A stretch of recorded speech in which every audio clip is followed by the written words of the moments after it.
So in this video, we will see how to create Spring Boot applications with the GraphQLs and how to apply the security. So in previous lectures, we have learned how to create a GraphQL application. So I will put that link in a description. And also in one video, we have also learned how to set up the React and how to set up the best development workflow by using a code gens and generating types by fetching the schema from the servers. So I will put that links also. So in this video, we will going to learn how Spring Security work with the GraphQL. So let's select graph inside projects Gradle Kotlin. We will going to use the Kotlin. So version will going to be 3.0.1.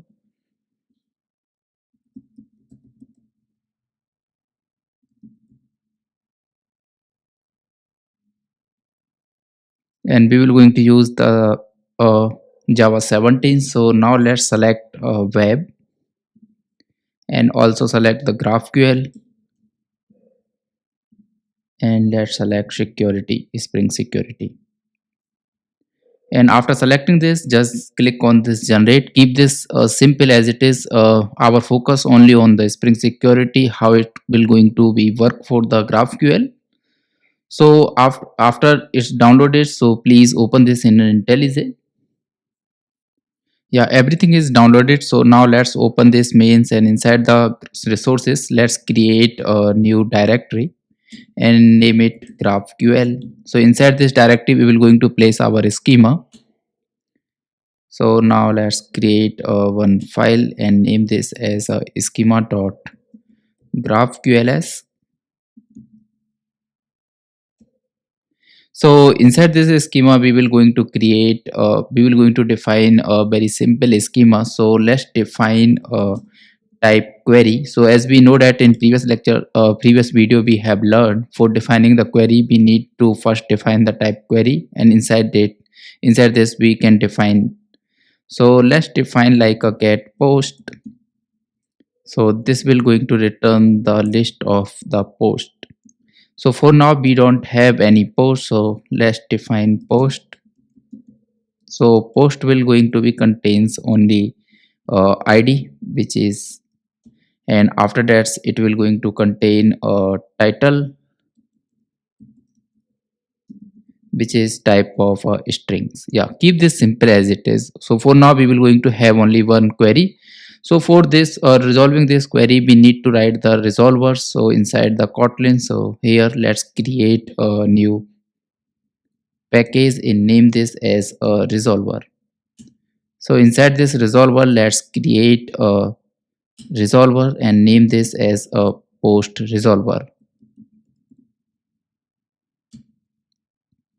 Yeah. So inside this post resolver, so let's define one function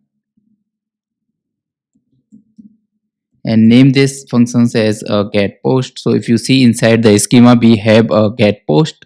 So name this as same. So this functions will going to return the list of post. So for now we don't have any post. So let's define a data class post, and this will going to contain only id and titles for now. So let's define it will going to type of UID, and after that we need a title which is going to be type of strings. Yeah, this is all.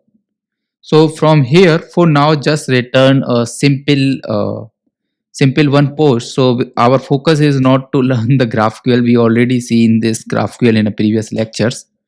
So let's return for now simple post. Let's generate this UID dot random UID and some title.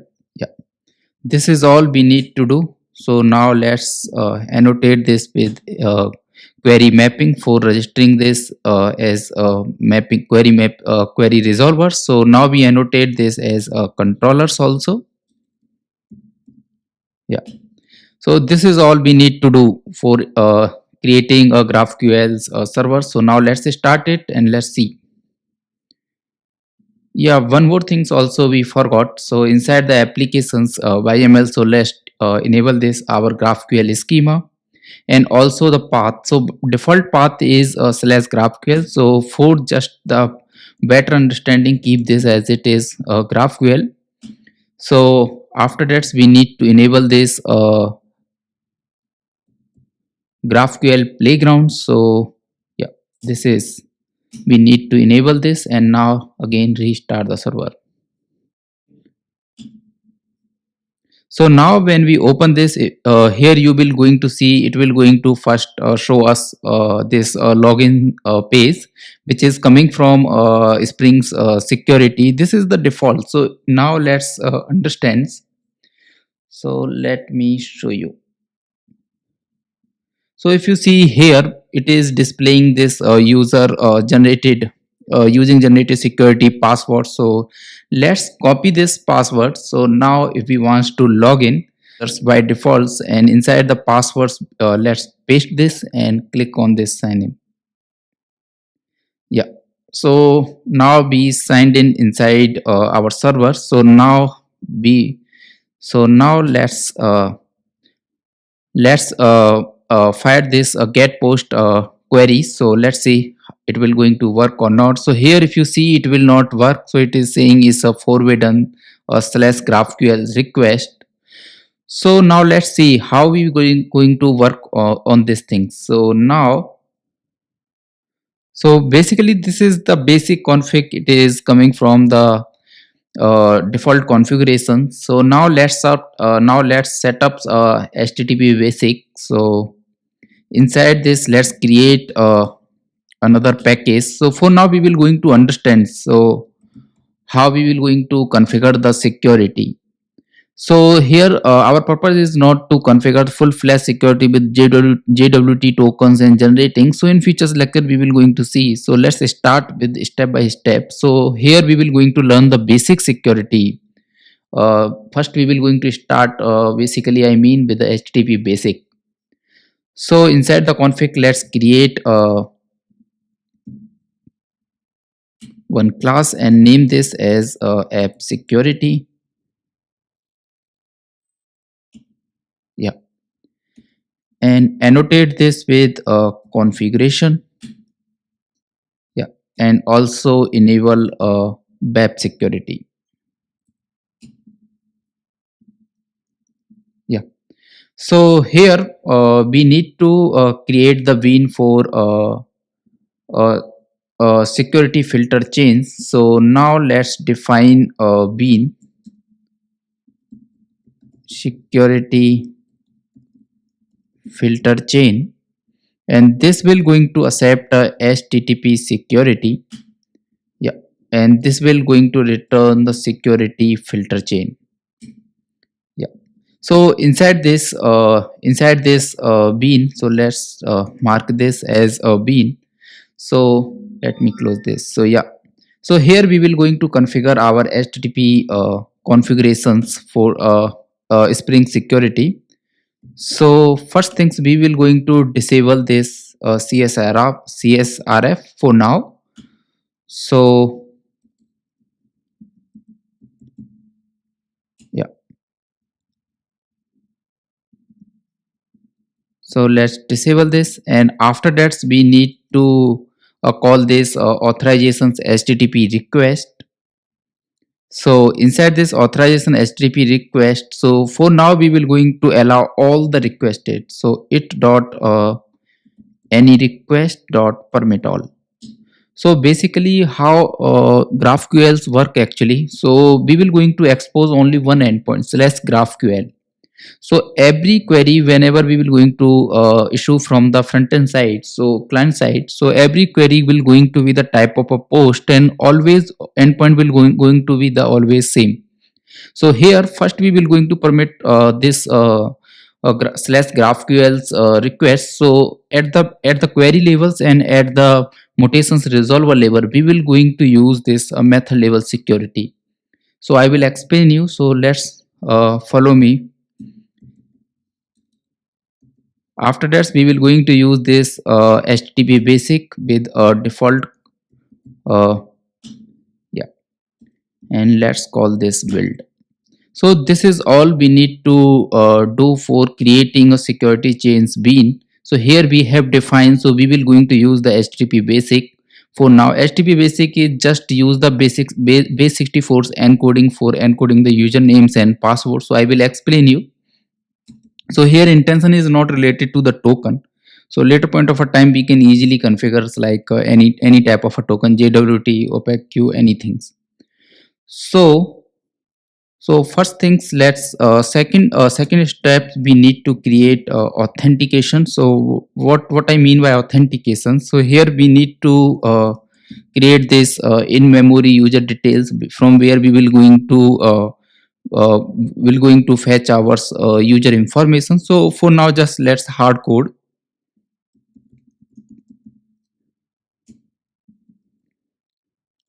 Yeah, so here let's create one user, and let's define this user as a test, and password will going to be password. And for now authorities, let's define admin underscore viewer. So for now we have two type of authorities, admin, viewers. It is not authority actually, so name this as a write. Yeah, write and read. Yeah, so after that let's call this build. Yeah, so now let's return in memory users details, and here we need to pass our users. Yeah, so now we have created in memory a detail in memory a detail manager. So now register this as a bean. So this will going to returns our users. So we will be first, and also we need to provide the bean for the password encoder. So for now we will going to use a simple password encoder. So we will not going to encode anything for now, so that we have clear pictures. So we will going to use no ops.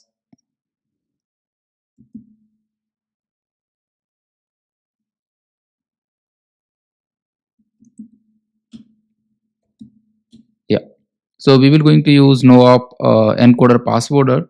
So please don't use in prod. It just for learning. Yeah, so please don't use this. It is just for the learning. So there is just so many type of password encoder. So most of the time we use this crypt password encoder. So use one of them like a bcrypt password encoder. This is just for the learning purposes, so our focus is not on this thing, right? So just keep this as simple as it is. Yeah, this is all we need to do in my knowledge. So now let's start the applications and let's see how it will going to be work. Yeah, so now if we open this query, so now we try to show this query. So let's click on this. So here we will going to see, we will going to get the response. So this endpoint is not like a secure, so we have permitted all the endpoints. So if you see here, so this query will going to be issue against the slash GraphQL. So let me show you inside the network tab. Yeah, so let's again fetch this, and if you see here, if you see here, this is the endpoint slash GraphQL. So in this, every request in a GraphQL is the post request. So inside the body, if you see, yeah, so inside the body, if you see, this is the query we have defined. So in the backend side, GraphQL engine will going to pass this query and will going to invoke corresponding resolver to resolve this query, right? So this is the data we are getting from the server side.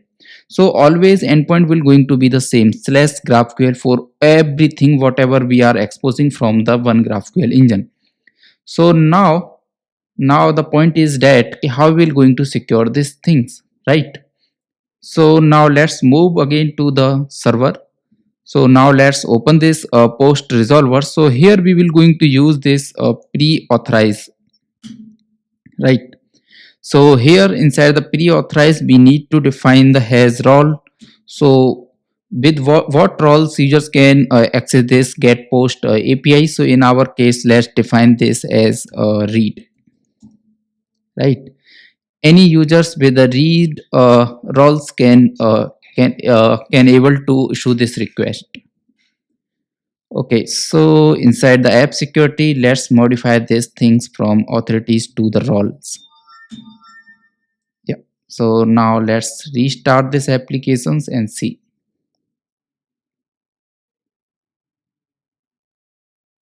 Yeah, application is started. So now if we try to call this same endpoint, so let's see it will work or not. So if you see here, we are able to fetch this data. It seems like it is not working. Oh, we need to enable this method level security. Now let's restart this. Yep.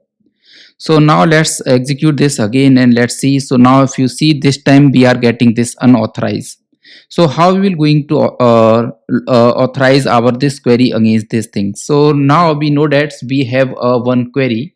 So sorry, we have one user with name username test, and we have one password. The password is the password for that user. So now let's do one thing. So inside http basics, actually when we issue this request, so it will going to encode the username and passwords like a users colon password. Okay, so now let's encode -n, and here in our case username is the test colon and password is the password, right? And we will going to encode this inside base 64 and enter. And now let's copy this. This is the basic encoding. So we are using http basic. So http basic use the base 64 encoding. So here we need to define one header, and the name of this header is authorization.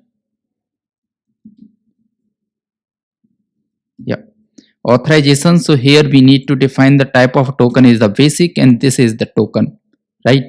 And now if we issue this request and let's see it will work or not. So here if you see we are able to get this data. So just imagine. So this role has permissions at the read level. So okay, yeah. So here if you see we have defined has role like a read. Okay. So inside the app security, we see this users has a write and read both roles. Like it is kind of a authorities name. So roles should be like admins and viewers. Okay, let's see it will work like with authorities or not. So restart this.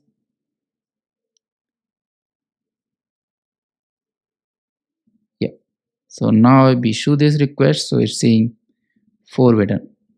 It should be role because inside we have provided has role. So this should match. So name this as like a viewer. So viewer is a proper role name. Viewers and admin. So for just for the testing purpose, let's create another user, user2, test1 and password1, and just assign this user viewer roles, right? Yeah. So inside the post resolver, so just for the testing purpose, so instead of a viewer, so let's assign this as admin roles.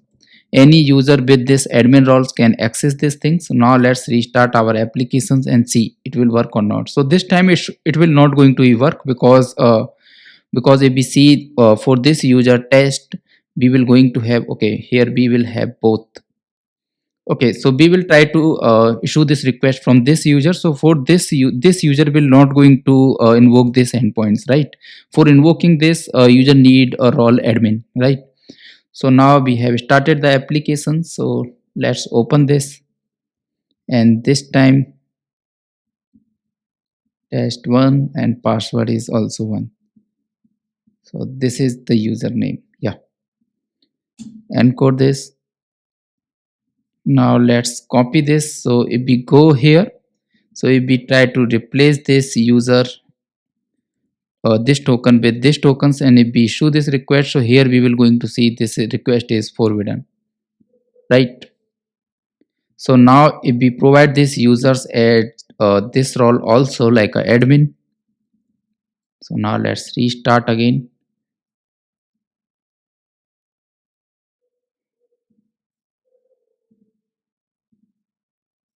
I think this token is not generated correctly.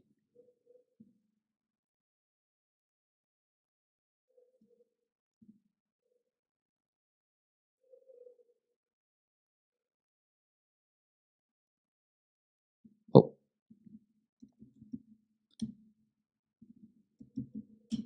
this should be roles, my bad. Let's restart this.